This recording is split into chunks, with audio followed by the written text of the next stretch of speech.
Alright, welcome to what we like to call our ridiculous raft. One thing that I like to note about this raft is this is all done under the normal difficulty. This is not a sandbox mode. We've spent 293 days out to sea, and in our time we have learned a lot. This raft was created by 2.5 people. I say 0.5 because the third person who started out with this was part of about the first 60 or so days.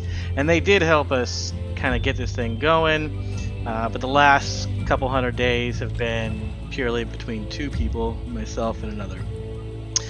The raft started out small like every other raft and grew and grew and grew, and well, here we are. This is my bedroom that I get to wake up to in the morning. There's lots of different ones. I have a nice little balcony set up here to enjoy the great view. And you'll notice some other stuff popping into view. We'll get to it. These are our bedrooms. This is our third player who hasn't been with us forever, so he gets the closet over here. Lots in this soul raft. It does everything you can do. It's quite sufficient. You won't run low of supplies. This is our forging area.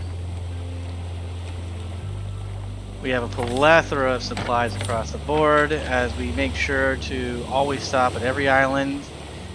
Go digging for all that scrap metal and iron ore and all the other stuff. Come back and fill it all in here. It's our fishing nook. Of course, our anchor. Gotta have a kitchen for all of our food. This is our quick outdoor grill setup, but we do have a full kitchen stocked, ready to rock. Just the little things that are nice. We do have our bridge, so we can actually steer and command the raft.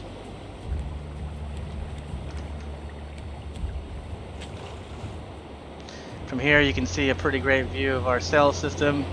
Originally when we first started this game, we were in the impressions that the more cells you had, the faster you'd go. We quickly learned that was false, but we really liked the look overall as we were building out on it, so we continued until we had this monstrosity of a cell system. It's obviously all from luck. Most of this stuff's just from luck.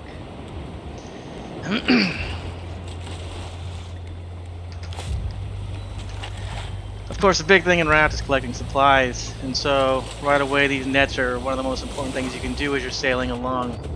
And so we've created a 4-row system that stretches the entire length of our raft, which is extremely long. It lets us collect a ton. We come through here about every hour and a half or two. They're all full. We collect them all and put them into our storage system. One of the things we also noticed early on is in raft physics aren't the same as they are in the real world. So as the raft got bigger and bigger, the square footage that is, you'll notice that the raft will move without any flexing or any sort of bowing, and it will not displace water in any correct way.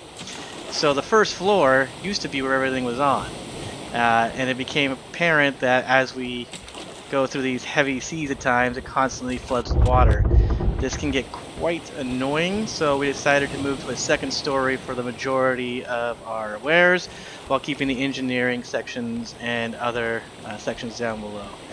I'm going to quickly turn to get around this island. I know I said we stop at every island, but this is a showcase. So let's just spin him around a little bit. Get him off course. It takes some time and learning to figure out how to maneuver this thing around some of the bigger islands, but it's not too difficult. You figure it out pretty quick. Okay, so let's go look at the rest of the boat. Let's go underneath to the engineering section, and this is where we also grow all our plants. We learned rather far into this that keep your plants covered and you won't have any seagulls trying to clear them out. This means that if there's no seagulls clearing them out, they will go in your nest, and then you can of course capture them for chicken legs or feathers that they leave behind. If you do have exposed plants though, they will choose those over the nest, and so the nests become almost worthless. And of course you lose your plants all the time. So this is a great way for us to be able to come through here. You know, this is our paint station where we create all of our paints. It's where we grow all of our food. This is our engines. As you get bigger and bigger in square footage, you need to have more engines. I don't know the correct amount. I think it might be 1 for every 100 square feet. If you have not enough engines, your boat really won't move. They all are synced up upstairs to the bridge, so we can power them that way. They all run on a singular fuel line to our fuel tanks here in our battery charging station. And we do have our fuel creation depot here. And while we're down here, yes, this is our soccer field, soccer stadium. Just because why not? And of course, if we're over here, we have our chessboard. We've been working on figuring out what we want to use for pieces. We kind of fell on wanting to use totems. The problem, of course, being is we really like that totem going taller and taller, and totems are really hard to find. We've done this for 293 days, and you're looking at all those plus a few other down there over there, and that's all the totems we've collected. So it wouldn't be necessarily easy to build out a chessboard. For now, it sits and wait. Other stuff we have here, we've got water stations all over the place that run from water pumps. We'll take you on the stairway to heaven up into our hotel up top later on, but the thing that really upset us is, and we tried really hard, is we unfortunately can't bring water up to the hotel, which would have been really helpful for us, especially during our construction phase, as going up and down that far takes a lot of time. But apparently the physics in this game don't allow water to go higher than 7 units on pipes, and after that they're pretty worthless, and of course all pumps have to be on the water line, so we're kind of out of luck. We attempted to try to exploit it a little bit. We're only able to get it a few other feet up, but otherwise it's stuck there. It would be really cool though if they added some sort of feature that allows us to put it up straight. This is our bathrooms. We wanted to give a nice little view for everybody doing the business. Nice scenic view. Tub and relax session area. This is our long-term storage. We'll go over the short-term storage in a bit, but this is pretty much everything we have across here that I've collected and added up. We try not to get rid of anything. We will throw rocks over the side and a few other resources that aren't really helpful to us. So speaking of which, in our storage system, this is our short-term storage. As you can see, we have it both color-coded and labeled. You'll notice that these containers are sticking only halfway out on both sides here. This is because when we collect all of our supplies, we can quickly run underneath and put them away instead of having to run up and down. Then we have a little bit mid-term storage. We call it long-term over here too, but this is a little bit closer. This is for resources only though, and not any of the items. We do know we didn't used to collect all this extra plastic and stuff, but hearing of the update coming out this year, where we can actually trade this stuff in for other stuff, we decided to keep at it, and so we'll be continually adding into our storage here as we grow, and most of these things are pretty full. This is our underground boxing rink, because why not? Why not? Of course, no raft is complete without curing some loneliness, so here is our love shack. Romance does swing high up in here. We also have a cantina. This is for our relaxing time when we need to just come out for a quick drink, listen to some good music, maybe enjoy the boxing match from above. Fun little time here. And over here we have our animal husbandry. This is where we can shear the sheep for cotton, get the milk from the goats, chicken eggs over here.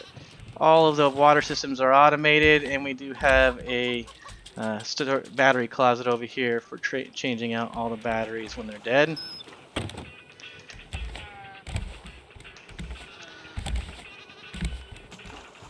So we've seen the bridge. We can go up the sails. You can't get all the way up on all of them.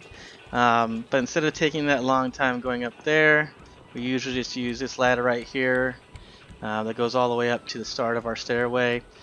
This over here is actually our gentleman's club. Not that kind of gentleman's club. Think more old school hunters gentleman's club. This is called Cockers. And this is where we come down and think of world politics or whatever. Oops. It also has a great view on the sides. We want to catch a game ourselves. Alright, let's head up to the hotel. Stairway to heaven.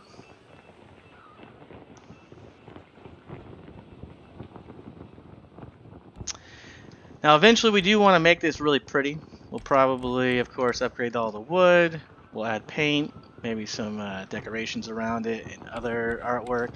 But for now, there is a stairway going all the way up, and then a central ladder system, which of course is a lot quicker. But sometimes the stairway is fun to take up. It's pretty neat the higher you get up. Obviously, things get a lot further away down below, so you can actually feel the height in this game, which is kind of funny. So this brings us into our hotel here, the Cloud City Motel Inn Hotel. This is, of course, the lobby area.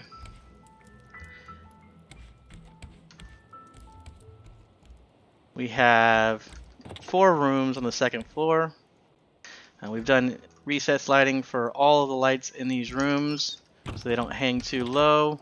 Of course, a little tip for all those people who have played for a while and understand, the roofing system is a little simplified, and if you don't have pillars or some wall connecting to each plaque up here, they will not connect unless they're connecting to a top of a roof slat. It gets kind of tricky that way.